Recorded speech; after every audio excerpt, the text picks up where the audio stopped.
Hello అండి, ఈరోజు మనం కందగడ్డ పులుసు చేసుకోబోతున్నాము. దానికి కావాల్సిన ఇంగ్రీడియంట్స్ ఏమేమి కావాలంటే ఉల్లిగడ్డలు 2 గడ్డలు పెద్దవి, నువ్వులు, వెల్లుల్లి, పచ్చిమిర్చి 5, కరివేపాకు, అల్లం వెల్లుల్లి పేస్ట్, కొంచెం బెల్లం, కొత్తిమీర, ధనియాలు, జీలకర్ర, యాలకులు, గరం మసాలా, లవంగం, చింతపండు పులుసు, ఇంగువ. కందగడ్డని ముక్కలు చేసి కొంచెం మజ్జిగ ఉప్పేసి దీంట్లో నీళ్ళలో పెట్టానండి. ఇప్పుడు ఇది తీస్తున్నాను. ముక్కలు ఇలా పెట్టుకుంటే కొంచెం దీంట్లో దురద గుణం ఉంటుంది కాబట్టి మనం కొంచెం చేతులకు నూనె రాసుకొని కట్ చేస్తే బాగుంటుంది.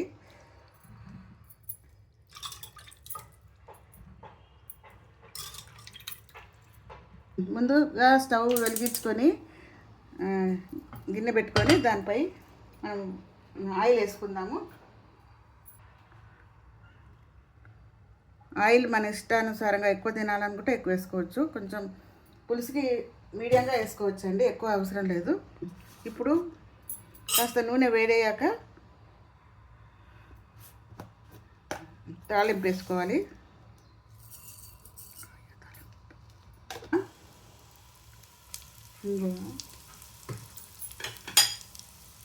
కరివేపాకు,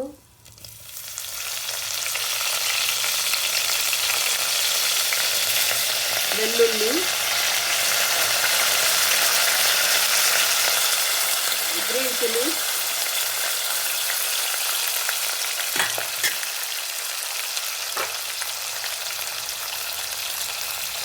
ఉల్లిపాయలు,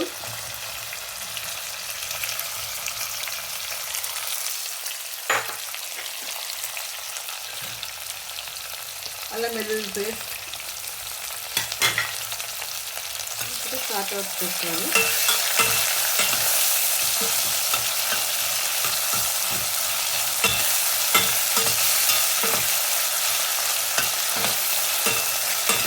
కొంచెం వేపుకొని ఇంకా నువ్వులు కూడా కొంచెం వేపుకోవాలి.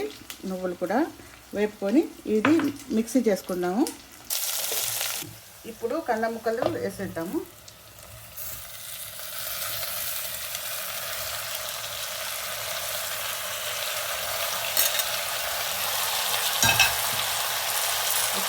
కలబెట్టి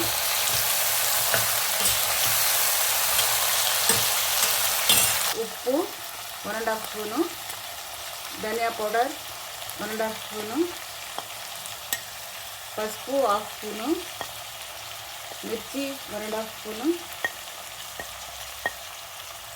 నువ్వుల పొడి 2 స్పూన్స్,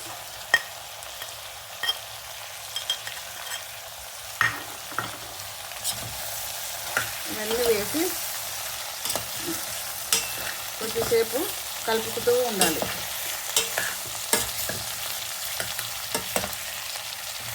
చూడండి అప్పుడే ఎంత మంచి స్మెల్ వస్తుందో. చెప్పాక ఇప్పుడు మూత పెట్టేద్దాము. ఇది మీడియం ఫ్లేమ్లోనే పెట్టుకోవాలండి. ఒక 5 మినిట్స్ తర్వాత మళ్ళీ చింతపండు పులుసు పోద్దాం దాంట్లో అండి.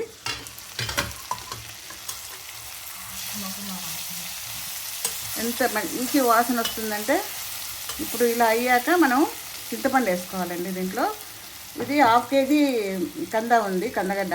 దీనికి తగ్గట్టుగా పులుపు నా లెక్క ప్రకారంగా అయితే కనీసం 50 గ్రామ్స్ అన్నా కావాలి చింతపండు. సో ఇప్పుడు పులుసు దీంట్లో వేస్తున్నానండి.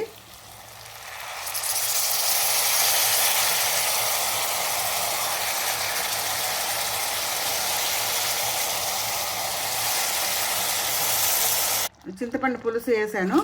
ఇప్పుడు ఒకసారి కలియబెట్టి ఇందులోనే కొంచెం బెల్లం వేసుకుంటే చాలా టేస్టీగా వస్తుంది. ఇది కొంచెం బెల్లము. తర్వాత ఒక 10 మినిట్స్ ఉడకనియాలి.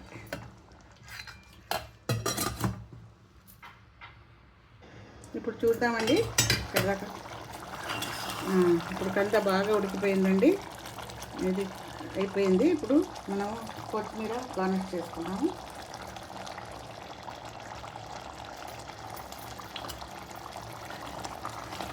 పులుసు రెడీ అయిపోయిందండి. ఇది చపాతీతో కానీ అన్నంతో కానీ తింటే చాలా టేస్టీగా ఉంటుంది. తిందాం రండి మనం కూడా. టేస్ట్ చూస్తున్నాను నేను. చాలా బాగుందండి. అమ్మగో, ఈ కంద పులుసును మీరు కూడా ఒకసారి ట్రై చేయండి. మా వీడియో నచ్చినట్టయితే సబ్స్క్రైబ్ చేయండి, లైక్ చేయండి.